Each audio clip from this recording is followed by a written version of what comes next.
"A Merry Christmas, Uncle! God save you!" cried a cheerful voice. It was the voice of Scrooge's nephew, who came upon him so quickly that it was the first intimation he had of his approach. "Bah!" said Scrooge. "Humbug!"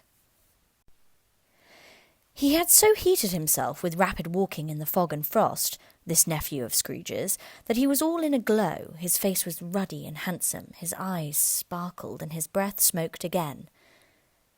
"Christmas a humbug, Uncle?" said Scrooge's nephew. "You don't mean that, I am sure." "I do," said Scrooge. "Merry Christmas? What right have you to be merry? What reason have you to be merry? You're poor enough." "Come, then," returned the nephew gaily. "What right have you to be dismal? What reason have you to be morose? You're rich enough." Scrooge, having no better answer ready on the spur of the moment, said, "Bah!" again, and followed it up with, "Humbug!" "Don't be cross, Uncle," said the nephew. "What else can I be?" returned the uncle, "when I live in such a world of fools as this? Merry Christmas? Out upon Merry Christmas! What's Christmas time to you but a time for paying bills without money, a time for finding yourself a year older, but not an hour richer, a time for balancing your books and having every item in 'em through a round dozen of months presented dead against you?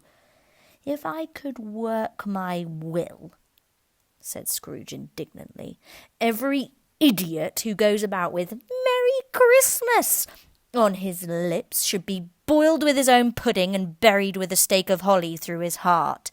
He should." "Uncle," pleaded the nephew. "Nephew," returned the uncle sternly, "keep Christmas in your own way, and let me keep it in mine." "Keep it?" repeated Scrooge's nephew. "But you don't keep it." "Let me leave it alone, then," said Scrooge. "Much good may it do you, much good it has ever done you." "There are many things from which I might have derived good, by which I have not profited, I dare say," returned the nephew. "Christmas among the rest. But I am sure I have always thought of Christmas time, when it has come round, apart from the veneration due to its sacred name and origin, if anything belonging to it can be apart from that, as a good time, a kind, forgiving, charitable, pleasant time, the only time I know of in the long calendar of the year when men and women seem by one consent to open their shut-up hearts freely, and to think of people below them as if they really were fellow passengers to the grave, and not another race of creatures bound on other journeys. And therefore, Uncle, though it has never put a scrap of gold or silver in my pocket, I believe that it has done me good and will do me good, and I say, God bless it." The clerk in the tank involuntarily applauded. Becoming immediately sensible of the impropriety, he poked the fire and extinguished the last frail spark forever. "Let me hear another sound from you," said Scrooge, "and you'll keep your Christmas by losing your situation. You're quite a powerful speaker, sir," he added, turning to his nephew. "I wonder you don't go into Parliament." "Don't be angry, Uncle. Come, dine with us tomorrow." Scrooge said that he would see him. Yes, indeed he did.